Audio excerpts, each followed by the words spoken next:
Well, ladies and gentlemen, Amilcar Peter Sanatan is an interdisciplinary Caribbean artist, educator, and activist. His public leadership and research amplifies gender equality and youth mainstreaming in policy, finance, and community development, transforming men and masculinities, literary and performing arts, and human geography in the Caribbean and Americas region. Sanatan is the recipient of several professional and social leadership awards for his service to under-resourced communities in the region. He promotes democratic, rights-based, and grounded approaches to national, regional, and global development. His scholarly and creative contributions have appeared in regional and international outlets, and his work on gender equality was spotlighted by UNESCO for its transformative work with positive masculinities. This year, the international organization Apolitical acknowledged him as one of the world's 50 trailblazers for gender equality in public leadership. He will read from chapter 12, Writing the Vision. Ladies and gentlemen, please welcome Amilcar Sanatan.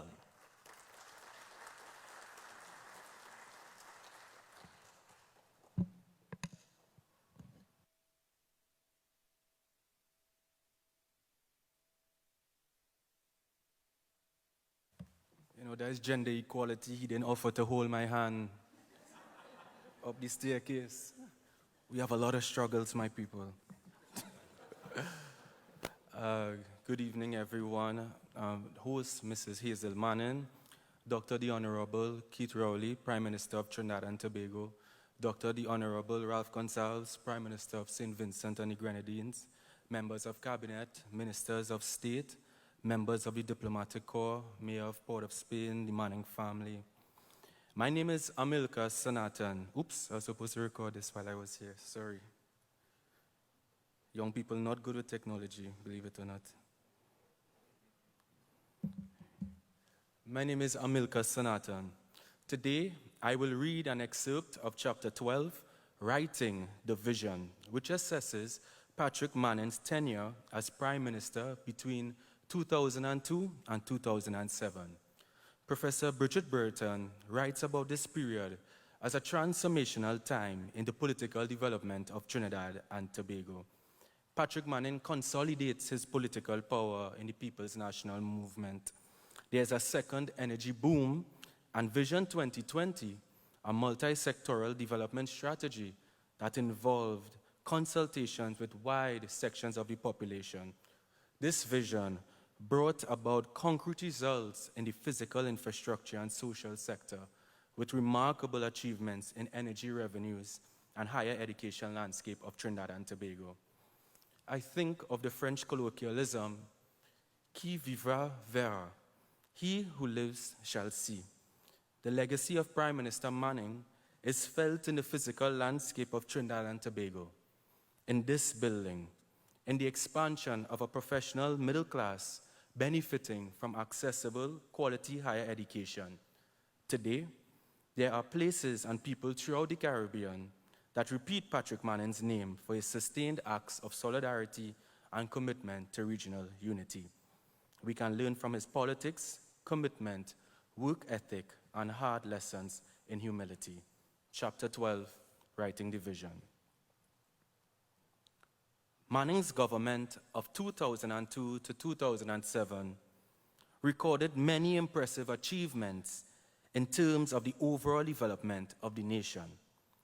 This was, at least in part, made possible by a second energy boom which lasted until 2008-2009, when the financial crisis in the USA triggered off a global recession. Between 2003 and 2008, oil prices averaged US $61 per barrel, which was 3 times higher than between 1993 and 2002. Oil production during the former years averaged 130,000 barrels per day. Oil revenues accounted on average for some 47% of total revenues, peaking at 54% in 2007 to 2008.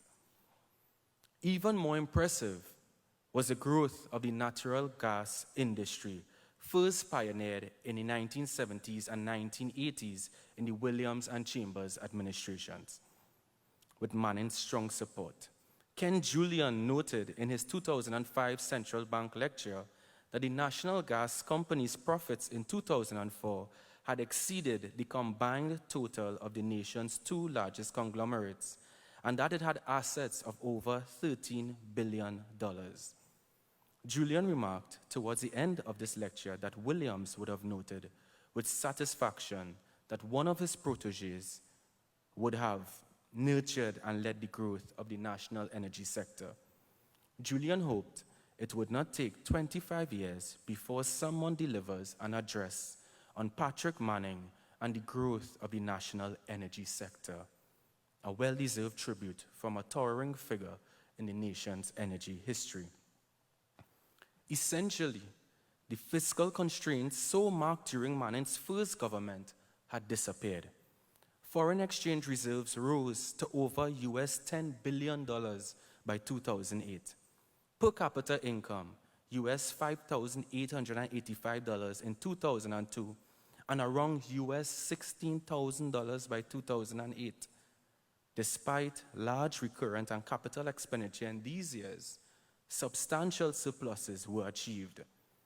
In April 2005, Manning announced in Parliament the establishment of the Heritage and Stabilization Fund, replacing an earlier fund set up by the UNC government in 2000. Its aim, he said, was to establish an operational mechanism which would ensure that our oil and gas resources, which are depletable assets, be prudently and judiciously managed for the benefit of our current and future generations. Linking to the HSF to Vision 2020, he said it would catalyze wealth creation and deliver a consistently comfortable standard of living for the citizens of Trinidad and Tobago and achieve developed country status by 2020, if not before. As the Express editorial published just before Manning presented his first budget to the new government in October 2002, they put it he was in a stronger position than any of his predecessors over the last 20 years, able to take the country forward with few resource constraints which had dogged all administrations since 1981. But the paper was uncertain about the future. Could he lead the country towards self-sustaining growth, not wholly dependent on energy revenues? Could Manning and his team make better use of the second oil and gas boom? The removal of fiscal constraints allowed Manning's government to step up its investment on housing, infrastructure, tertiary education, public buildings, subsidies and transfers, and selected industries. Of the latter, 7 were identified where the state would focus its incentive and development efforts. As Terence Farrell has noted, this represented a shift in government policy after 2002, a partial return to higher government investment, and a partial retreat from private sector-led growth.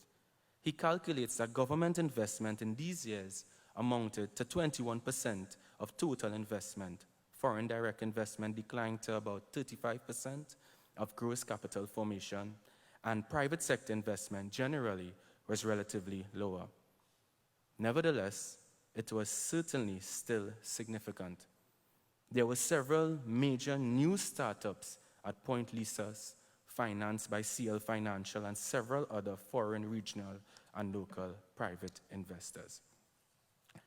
Manning made it clear that poverty alleviation and protection of the most vulnerable groups would be his government's priority. Despite 9 years of positive economic growth from 1993 to 2002, he told the House, many of our citizens have been left vulnerable and unprotected. Social intervention is a prerequisite for ensuring that this country's development efforts are all-inclusive and all-embracing. He then outlined various new or revamped programs, which in effect represented transfers or subsidies to underprivileged people. We can do all of this, Manning said, striking a political note, because there is no corruption in the conduct of our affairs. What used to go into the pockets of a few is now available for applying for the benefit of all people. It was a $20 billion budget, the largest in the nation's history, which he said fulfilled all his party's campaign promises.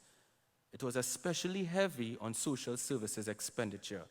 The Prime Minister ended his budget presentation. Trinidad and Tobago is on the cusp of a new dawn through the structural transformation of our society. The goal of the budget, we must completely remove poverty from our society. We are sure that this is possible given our size and our natural resources. In fact, Manning's government in these years was able to embark on a massive expenditure in the social sector. Some $17.5 billion was spent on poverty alleviation and social programs. Unemployment fell from 10% in 2002 to under 5% by 2008. Poverty indices improved, with the percentage below the poverty line falling to about 17% by 2005.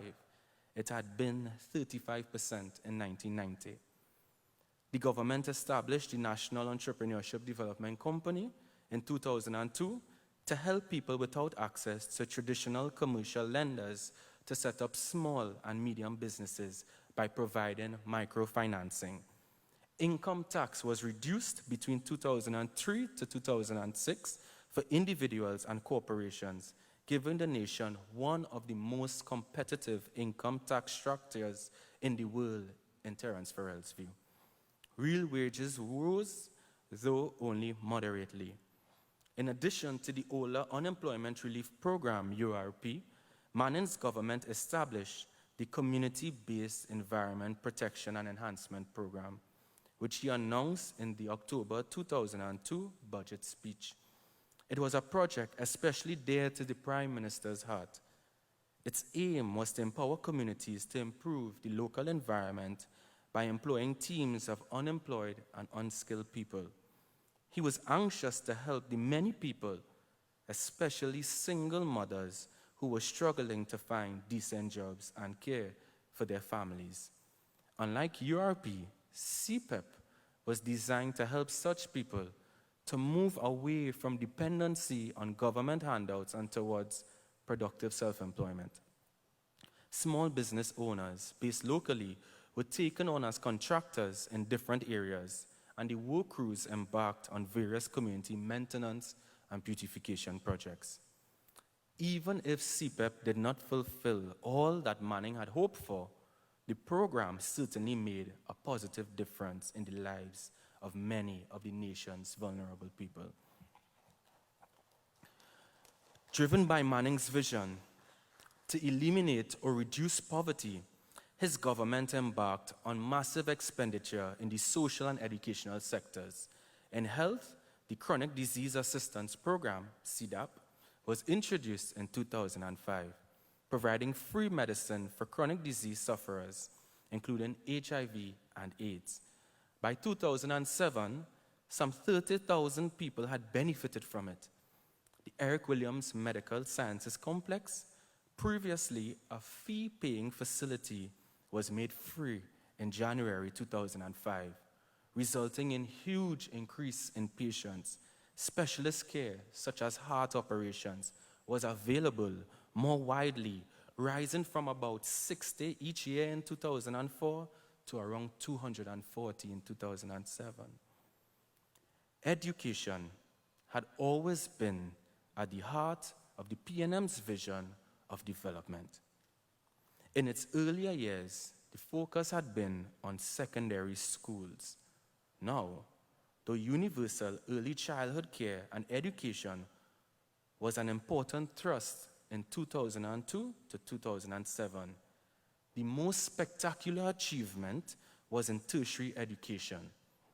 The UNC government's dollar-for-dollar program morphed into GATE, government assistance for tuition expenses, which paid all the tuition fees for undergraduates at approved local and regional universities and other tertiary institutions, and half the fees for postgraduates.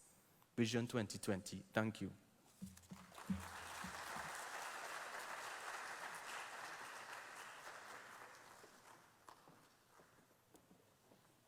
And thanks to you, Amilcar Sanatan.